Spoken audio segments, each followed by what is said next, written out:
हमेशा सोच समझकर काम करो। दक्षिण प्रदेश के एक प्रसिद्ध नगर पाटलिपुत्र में मणिभद्र नाम का एक धनिक महाजन रहता था। लोक सेवा और धर्म कार्यों में रत रहने से उसके धन संचय में कुछ कमी आ गई। समाज में मान घट गया। इससे मणिभद्र को बहुत दुख हुआ। दिन रात चिंतातुर रहने लगा। यह चिंता निष्कारण नहीं थी। धनहीन मनुष्य के गुणों का भी समाज में आदर नहीं होता। उसके शील गुण स्वभाव की श्रेष्ठता भी दरिद्रता में दब जाती है। बुद्धि ज्ञान और प्रतिभा के सब गुण निर्धनता में तुषार में कुम्हला जाते हैं।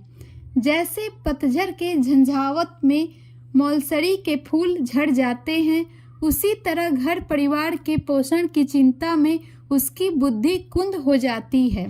घर की घी तेल नाकक चावल की निरंतर चिंता प्रबल प्रतिभा संपन्न व्यक्ति की प्रतिभा को भी खा जाती है।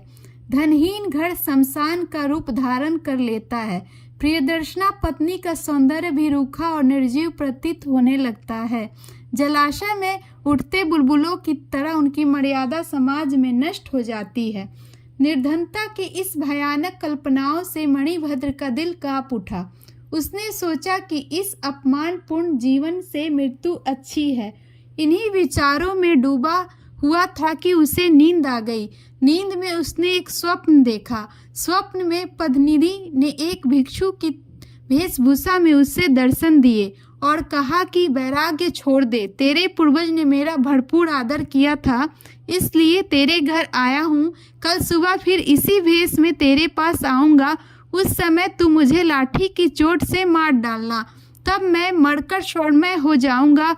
वह स्वर्ण तेरी गरीबी को हमेशा के लिए मिटा देगा। सुबह उठने पर मणिभद्र इस स्वप्न की सार्थकता के संबंध में ही सोचता रहा। उसके मन में विचित्र शंकाएं उठने लगी। न जाने यह स्वप्न सत्य था या असत्य, यह संभव है या असंभव। इन्हीं विचारों में उसका मन डावाडोल हो रहा था। हर समय धन की चिंता के कारण ही शायद उसे धन संचय का स्वप्न आया था। उसे किसी के मुख से सुनी हुई यह बात याद आ गई कि रोगग्रस्त, शोकातुर, चिंताशील और कामार्थ मनुष्य के स्वप्न निरर्थक होते हैं। उनकी सार्थकता के लिए आशावादी होना अपने को धोखा देना है। मणिभद्र यह सोच ही रहा था कि स्वप्न में देखे हुए भिक्षु के समान ही एक भिक्षु अचानक वहां आ गया। उसे देखकर मणिभद्र का चेहरा खिल गया। उसने सपने की बात याद आ गई। उसने पास में पड़ी लाठी उठाई और भिक्षु के सर पर मार दी। भिक्षु उसी क्षण मर गया। भूमि पर गिरने के साथ ही उसका सारा शरीर स्वर्णमय हो गया। मणिभद्र ने उसका स्वर्णमय मृतदेह छिपा लिया, किंतु उसी समय एक नाई वहां आ गया था।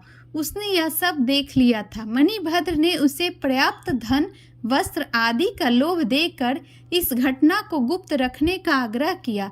नाई ने वह बात किसी और से तो नहीं कही, किंतु धन कमाने की इस सरल रीति का उपयोग करने का निश्चय कर लिया। उसने सोचा, यदि एक भिक्षु लाठी से चोट खाकर स्वर्णमय हो सकता है तो दूसरा क्यों नहीं हो सकता।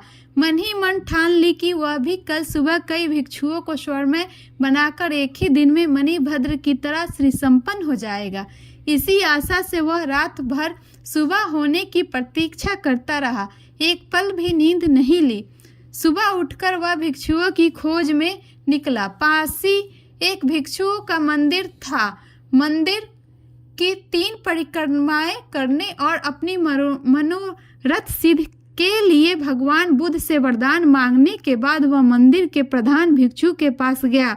उसके चरणों का स्पर्श किया और उचित वंदना के बाद यह विनम्र निवेदन किया कि आज की भिक्षा के लिए आप समस्त भिक्षुओं समेत मेरे द्वार पे पधारें। प्रधान भिक्षु ने नाई से कहा कि तुम शायद हमारी भिक्षा के नियमों से परिचित नहीं हो। हम उन ब्राह्मणों के समान नहीं हैं जो भोजन का निमंत्रण पाकर गृहस्थों के घर जाते हैं। हम भिक्षु है जो यथेच्छा से घूमते घूमते किसी भी भक्त श्रावक के घर चले जाते हैं और वहां उतना ही भोजन करते हैं जितना प्राण धारण करने मात्र के लिए पर्याप्त हो। अतः हमें निमंत्रण ना दो, अपने घर जाओ, हम किसी भी दिन तुम्हारे द्वार पर अचानक आ जाएंगे। नाई को प्रधान भिक्षु की बात से कुछ निराशा हुई, किंतु उसने नई युक्ति से काम लिया। वह बोला, मैं आपके नियमों से परिचित हूँ, किंतु मैं आपको भिक्षा के लिए नहीं बुला रहा। मेरा उद्देश्य तो आपको पुस्तक लेखन की सामग्री देना है। इस महान कार्य की सिद्धि आपके आए बिना नहीं होगी। प्रधान भिक्षु नाई की बात मान गया। नाई से जल्दी से घर की राह ली। वहां जाकर उसने लाठियां तैयार कर ली और उन्हें दरवाजे के पास रख दिया। तैयारी पूरी हो जाने पर वह फिर भिक्षुओं के पास गया और उन्हें अपने घर की ओर ले चला। भिक्षु वर्ग भी धन वस्त्र के लालच से उसके पीछे पीछे चलने लगा। भिक्षुओं के मन में तृष्णा का निवास रहता ही है। जगत के सब प्रलोभन छोड़ने के बाद भी तृष्णा संपूर्ण रूप से नष्ट नहीं होती। उनके देह के अंगों में जड़ता आ जाती है, बाल रूखे हो जाते हैं, दांत टूट जाते हैं, आँख कान बूढ़े हो जाते हैं। केवल मन की तृष्णा ही है जो अंतिम वास तक जवान रहती है।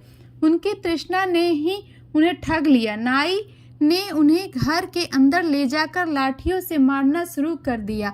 उनमें से कुछ तो वहीं धराशायी हो गए और कुछ का सिर फूट गया। उनका कोलाहल सुनकर लोग एकत्र हो गए। नगर के द्वारपाल भी वहां आ पहुंचे।